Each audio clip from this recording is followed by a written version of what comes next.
بسم اللہ الرحمن الرحیم۔ السلام علیکم عزیز طلباء، امید ہے کہ آپ سب خوش ہوں گے اور میری دعا ہے اللہ تعالیٰ آپ کو ہمیشہ ہنستا مسکراتا رکھے۔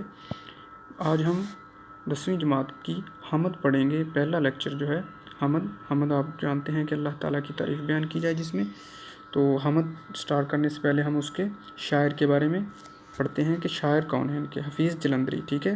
حفیظ جلندری آپ کو پتہ ہوگا کہ ہم چھوٹی کلاسوں سے پڑھتے آ رہے ہیں کہ حفیظ جلندری جو ہے وہ کس حوالے سے مشہور ہیں۔ انہوں نے پاکستان کا قومی ترانہ، ٹھیک ہے جی، قومی ترانہ پاکستان کا حفیظ جلندری نے لکھا، تو اس حوالے سے سب ان کو جانتے ہیں۔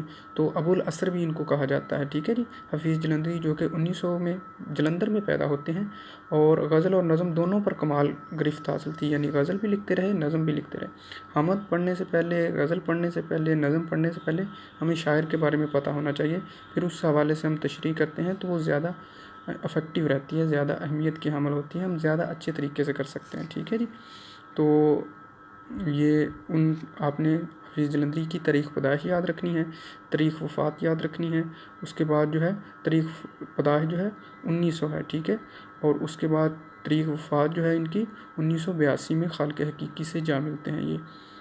یہ آپ نے چند چیزیں شاعر کے حوالے سے یاد رکھنی ہے۔ اور آج ہم پھر پہلا چیپٹر پہلے شعر کی تشریح کی طرف آتے ہیں۔ اسی نے ایک حرف کن سے پیدا کر دیا عالم، کشاکش کی صدائے ہاؤ ہو سے بھر دیا عالم، ٹھیک ہے جی۔ آپ نے تشریح کرتے وقت سب سے پہلے اشعار کو دیکھنا ہے۔ پہلا شعر آپ دیکھیں جو آپ کی کتاب پر لکھا ہوا ہے، ٹھیک ہے جی۔ یہ اس میں لکھا ہوا ہے اسی نے ایک حرف کن، قرآن پاک میں آتا ہے، اس نے استعمال کیا، قرآن پاک سے لیا ہے۔ کن کہتے ہیں اللہ تعالیٰ کن فیکون کا لفظ استعمال کرتے ہیں قرآن پاک میں۔ کن اللہ تعالیٰ ارشاد فرماتے ہیں فیکون، اور پھر وہ ہو جاتی ہے۔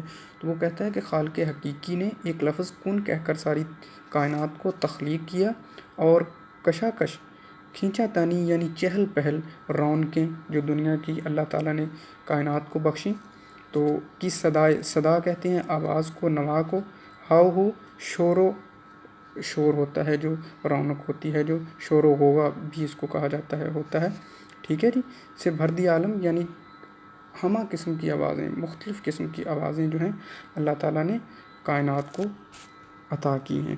تو آپ نے پہلے شعر کو پڑھنا ہے، اس کے بعد اس کا جو ہے آپ نے چند ایک لائن یا زیادہ سے زیادہ دو، اس سے زیادہ نہیں ہونا چاہیے، 2 لائنوں میں اس کا مفہوم کیا ہوتا ہے؟ شعر کو ردیف اور قافیے کی پابندی سے آزاد کر دینا، یہ مفہوم ہوتا ہے اس کا۔ تو ہم اس کا مفہوم لکھیں گے، تو اس کے بعد مفہوم کیا بنے گا اس کا؟ اللہ تعالیٰ نے اس کائنات کو تخلیق کرتے وقت صرف ایک لفظ کن کہا، یعنی اللہ تعالیٰ جب بھی کسی چیز کو پیدا کرنے کا ارادہ فرماتے ہیں تو لفظ کن کہتے ہیں اور فیکون وہ ہو جاتا ہے، اور دنیا کو طرح طرح کی مخلوقات سے بھر دیا جو چہل پہل کا مرکز بنا ہوا ہے، یعنی اللہ تعالیٰ نے زمین و آسمان کو مختلف قسم کی رونقیں بخشی ہیں۔ تو تشریح کی طرف آتے ہیں۔ تو تشریح میں حفیظ جلندری خالق کائنات کی حمد و ثنا بیان کرتے ہوئے تشریح طلب شعر کے پہلے مصرعے میں عرض کرتے ہیں کہ تمام تعریفیں اللہ تعالیٰ کے لیے ہیں جس نے ایک حرف کن کہا اور کائنات تخلیق ہو گئی، کیونکہ وہ خالق ہے۔ اللہ تعالیٰ قرآن پاک میں ارشاد فرماتا ہے کہ ان اللہ علی کل شیء قدیر، میں سب کچھ کرنے پر قادر ہوں۔ جب بھی وہ کچھ کرنا چاہتا ہے لفظ کن کہتا ہے اور پھر وہ چیز ہو جاتی ہے، ٹھیک ہے جی۔ تو اس نے سورۃ یاسین سے یہ لیا گیا ہے کن فیکون، اس میں سے شاعر۔ اچھا، اس کے بعد پہلا مصرع دوسرے مصرعے میں وہ کہتا ہے کہ شاعر اپنی بات کو مزید آگے بڑھاتے ہوئے، یعنی دوسرے مصرعے میں خالق کائنات کے ایک لفظ کن کا کمال ہے کہ کائنات رنگ و بو سے بھر دی گئی، اس زمین و آسمان کی گہما گہمی، یعنی ہم دیکھتے ہیں کتنی رونقیں ہیں زمین و آسمان پر، اللہ تعالیٰ نے ستاروں سے آسمان سجایا ہوا ہے، زمین پر اللہ تعالیٰ نے انسانوں کے لیے کتنی نعمتیں عطا کی ہیں، تو یہ سب کچھ اللہ تعالیٰ نے لفظ کن کہہ کر تخلیق کیا ہے، ٹھیک ہے جی۔ تو یہ آپ کو امید ہے کہ شعر سمجھ آ گیا ہوگا، ٹھیک ہے۔ پہلے آپ نے اس کا شعر کو بغور مطالعہ کرنا ہے، اس میں مشکل الفاظ کے معنی دیکھنے ہیں، پھر آپ نے اچھے طریقے کے ساتھ اس کا مفہوم لکھنا ہے، پھر اس کے بعد آپ نے تشریح لکھنی ہے، ٹھیک ہے جی۔ تو اب ہم دوسرے شعر کی طرف جاتے ہیں۔ دوسرا شعر ہے نظام آسمانی ہے اسی کی حکمرانی سے، نظام آسمانی ہے اسی کی حکمرانی سے، بہار جاودانی ہے اسی کی باغبانی سے۔